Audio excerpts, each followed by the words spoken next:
Il y a un fait qui est difficilement ignorable dans la majorité des pays en Afrique francophone subsaharienne, c'est qu'une grande partie des citoyens et citoyennes de ces pays se réclament d'une croyance religieuse. Terre de spiritualité et de coexistence entre différents courants religieux et animistes, le continent africain regorge de diversité en matière de religieux.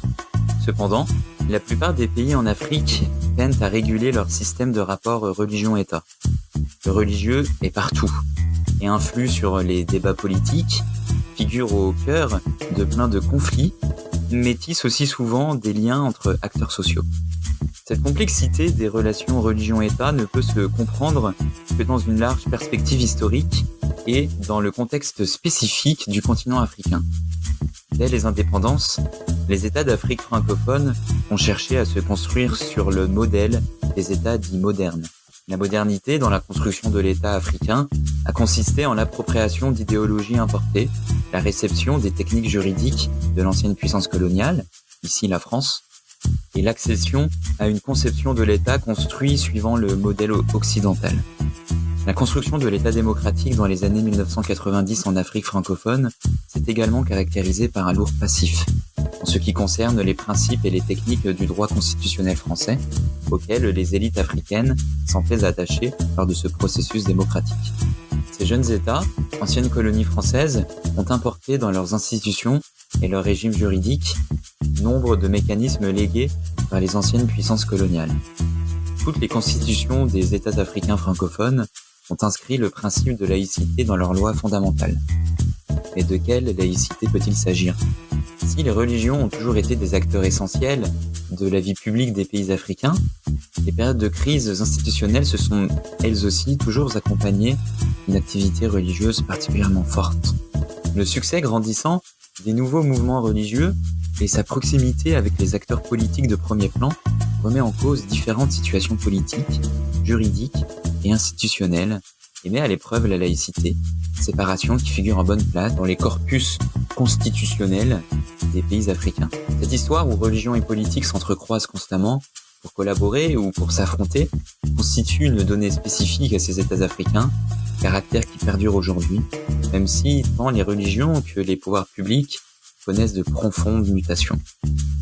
Si la laïcité va de pair avec la liberté religieuse, elle a, pour ses autres caractères, des définitions multiples. C'est un concept de valise, affirme même Didier Leschi, signifiant ainsi les contenus incessamment renouvelés qui doivent faire figurer sous ce terme. Il conviendrait, dans le cas des pays africains, d'inventer une forme de laïcité combinant le respect de la diversité religieuse avec les collaborations décisives que les religions ont toujours entretenues avec les autorités publiques. Collaboration nécessaire dont le droit doit néanmoins préciser strictement les conditions d'exercice. C'est ce qu'affirme mon invité d'aujourd'hui, Guy Boukoumi, docteur en droit de l'université Paris-Saclay en France et actuellement chercheur postdoctoral et chargé de cours à la faculté de droit de l'université de Sherbrooke. Les travaux de Guy Boukoumi portent essentiellement sur le droit des relations religion-État, le principe de laïcité, la liberté religieuse, les églises évangéliques et les droits africains. Il est l'auteur d'un livre à paraître, Religion et pouvoirs étatiques en Afrique centrale, aux éditions Marais et Martin, presse universitaire de Sceaux. Bienvenue dans Religieux.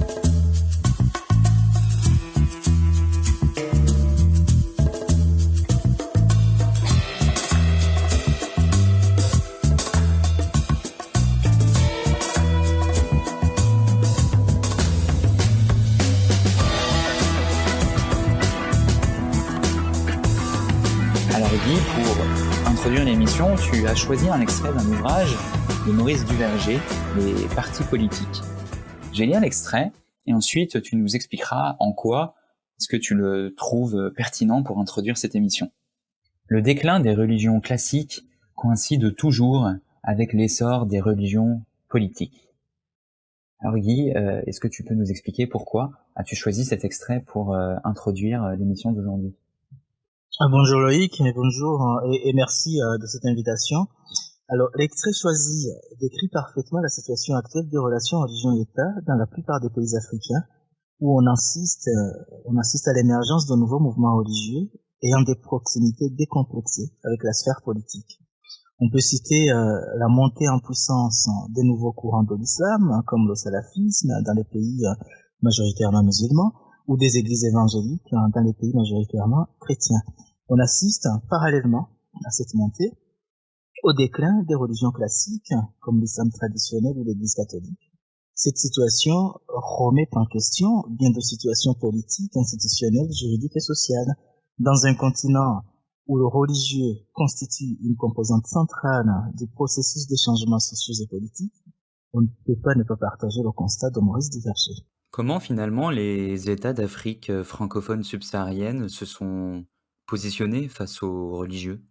Lorsqu'on analyse de près l'histoire des relations religion-État en Afrique, on est frappé par l'ambiguïté des a toujours caractérisée. Complicité, tension et parfois persécution selon les temps et les lieux. Les religions ont en effet, comme vous l'avez rappelé à juste titre à l'introduction, les religions ont toujours été des acteurs essentiels de la vie publique de ce continent et les périodes de crise institutionnelle se sont toujours accompagnées d'une activité religieuse particulièrement forte. À titre d'exemple, on pense au processus colonial qui a coïncidé avec l'évangélisation et le rôle des missions religieuses dans l'affermissement de l'empire colonial. Comment oublier la période des indépendances et le rôle très actif des confessions religieuses, ainsi que leur accompagnement des jeunes États indépendants à l'accession à la souveraineté internationale. Les confessions religieuses se sont très impliquées et ont assuré des services sociaux, comme l'enseignement, la santé. Enfin, comme autre période clé de la vie publique africaine, c'est la décennie 1990. Si on connaît davantage la participation active de l'Église catholique, notamment des évêques, dans les processus démocratiques ou dans le fonctionnement des conférences nationales souveraines qui furent constituées pratiquement un peu partout en Afrique francophone essentiellement, ces conférences nationales étaient toujours présidées par un évêque. Donc comme vous l'avez encore une fois très bien rappelé, pour réorganiser globalement tout le pays, on ne peut pas ne pas rappeler que ces conférences nationales eurent aussi pour mission de redéfinir les valeurs fondamentales de l'État, en veillant toujours à l'instauration d'un État de droit et d'une démocratie pluraliste. Donc cette histoire, donc aux religions et politiques, donc s'entrecroise tout le temps, constamment, et est effectivement une donnée qui est très spécifique aux États africains et dont il faut toujours tenir compte dans ce type d'études en Afrique. Quel rapport est-ce que les sociétés africaines entretiennent-elles avec le sacré? Alors depuis l'époque précoloniale, donc longtemps avant la colonisation, le pouvoir et le droit ont toujours puisé leurs racines dans une norme fondamentale transcendante ayant valeur constitutionnelle. Il s'agissait toujours de la loi divine. Vécue donc comme une exigence sacrée, cette règle fondamentale y était toujours respectée, conservée et transmise de génération en génération. L'un des traits caractéristiques des sociétés africaines précoloniales d'ailleurs a toujours été sa référence au sacré. Le pouvoir était toujours investi de sacralité, le sacré a toujours fondé le pouvoir et a toujours délimité les modalités du contrôle. Donc malgré parfois l'existence de différents mécanismes d'exercice et de régulation du pouvoir, le sacré a, pendant longtemps, conféré aux sociétés africaines une cohérence très rigoureuse. Toutes les activités d'ailleurs sociales et politiques, les modes de pensée et d'action s'en sont toujours imprégnés. Durant la colonisation, comment est-ce que se caractérisaient les relations religion-État? Alors en Afrique, il convient de rappeler d'abord que les missionnaires sont entrés sur les pas des militaires et se sont installés avec l'aide de l'administration coloniale. Au début de la conquête coloniale, jusqu'à la fin du XIXe siècle, l'Église catholique et les autorités coloniales, par exemple, entretenaient une relation caractérisée par l'union entre la puissance coloniale et les missionnaires, sur lesquels se sont appuyés les premiers administrateurs coloniaux.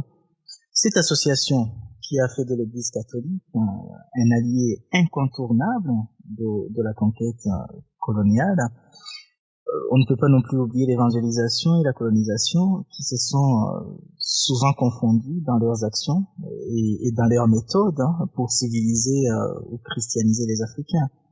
Donc ces relations se sont tendues, en revanche, avec la promulgation de la loi de séparation de l'Église et de l'État en 1905. Cependant, ce tourbillon n'a pas soufflé avec la même violence dans les colonies qu'en métropole. La loi de 1905, dite la loi de séparation des églises et de l'État, n'a eu dans les colonies qu'une transposition très limitée, conformément aux dispositions de l'article 43, paragraphe 2, qui délimitait son application géographique.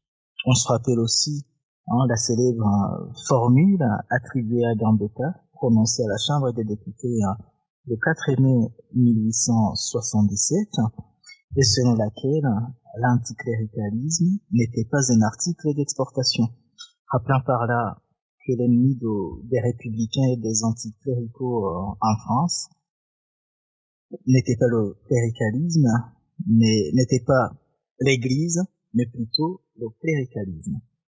Au final, comment est-ce que le principe laïque s'est-il mis en place dans ces pays lors du processus démocratique? Alors, la première chose qu'il faut savoir, c'est que les États d'Afrique sont issus d'un processus de décolonisation. Donc l'accession à l'indépendance n'a été qu'une étape, en fait, dans la genèse de leur structure politique et administrative. Donc après les processus démocratiques de la décennie 90, donc les États africains ont voulu se construire sur le modèle des États modernes. Et l'innovation par rapport au passé s'est essentiellement manifestée par l'adoption d'idéologies et de principes importés. Et l'accession à une conception de l'État qui était donc très semblable à celle qu'avaient fait prévaloir dans la communauté internationale les premiers États européens. Donc l'évolution de ces nouveaux États démocratiques s'est soldée par ce passif-là, en ce qui concerne donc les principes juridiques. Et au lendemain du processus démocratique, tous ces États, tous les États d'Afrique, francophones essentiellement, se sont proclamés laïcs et se sont inspirés donc de la Constitution française de 1958. À ce propos d'ailleurs, donc l'article 1er de la Constitution française de 58, donc la France est une république laïque, sociale et démocratique, a donc fait école et s'est retrouvé quasi mot pour mot dans toutes les constitutions d'Afrique francophone. Le problème, c'est que le principe de laïcité a été adopté dans les États africains d'une façon mécanique et stérile, c'est-à-dire sans une véritable revendication ni de la part des populations, ni de la part des représentants politiques.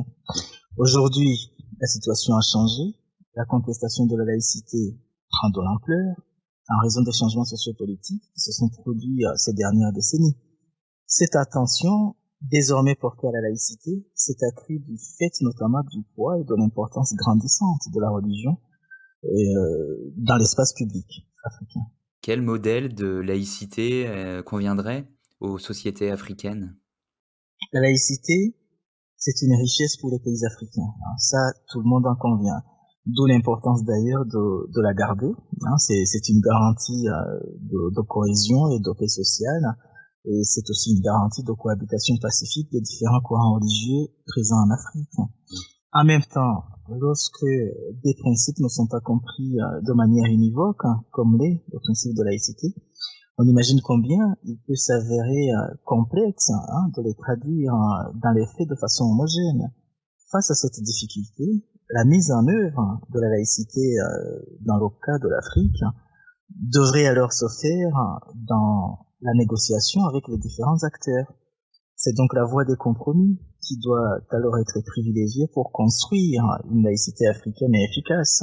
Ce processus serait alors le fruit d'une recherche d'un entre-deux, c'est-à-dire le maintien d'un principe jugé nécessaire, comme l'est la laïcité, et la production d'une société, d'une solution acceptée localement par les différents acteurs. Pourquoi est-ce que tu t'es intéressé dans tes recherches aux évangéliques?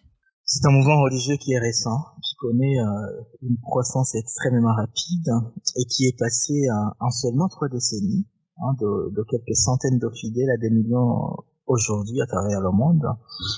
À cette vitesse, certains chercheurs prédisent d'ailleurs que dans 50 ans, ce sera le plus important mouvement religieux au monde.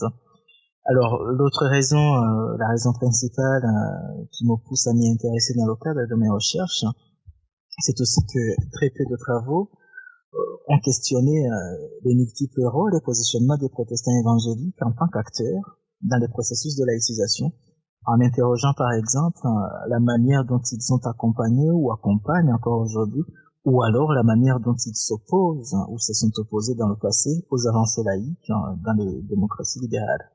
Et au regard des situations que tu décris en parlant des relations religion-État en Afrique, est-ce que tu dirais que la liberté religieuse, semble menacée, sur le continent africain?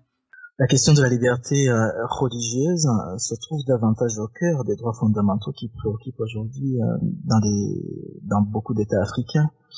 L'extrémisme religieux s'implante fermement. Il y a des groupes religieux qui prônent l'intolérance, agissant un peu partout sur le continent, mettant ainsi en péril la liberté religieuse qui est, il faut le rappeler, l'un des acquis du processus démocratique. La religion, c'est vrai, revient davantage dans les débats publics en Afrique, soulevant des questions auxquelles l'Afrique n'avait jamais été confrontée au cours de son histoire, rendant ainsi nécessaire un encadrement étatique des religions. Il conviendrait donc, de mon point de vue, en tout cas dans le cadre de l'Afrique, d'inventer une forme d'encadrement étatique des religions, donc de laïcité, qui combine ce respect de la diversité religieuse, sans oublier les différentes collaborations décisives que les religions ont toujours entretenues avec la sphère publique.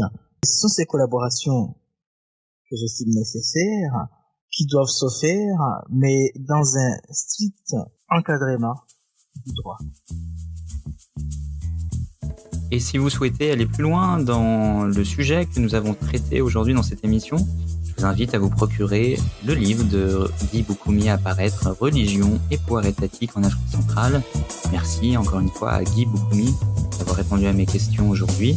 Merci au Sodrus et à la chaire de recherche Droit, Religion et Laïcité de l'Université de Sherbrooke. Merci à Emma Blanc, designer, pour le logo, encore une fois réalisé de cette émission. Nous on se retrouve très vite pour une nouvelle émission de Religio.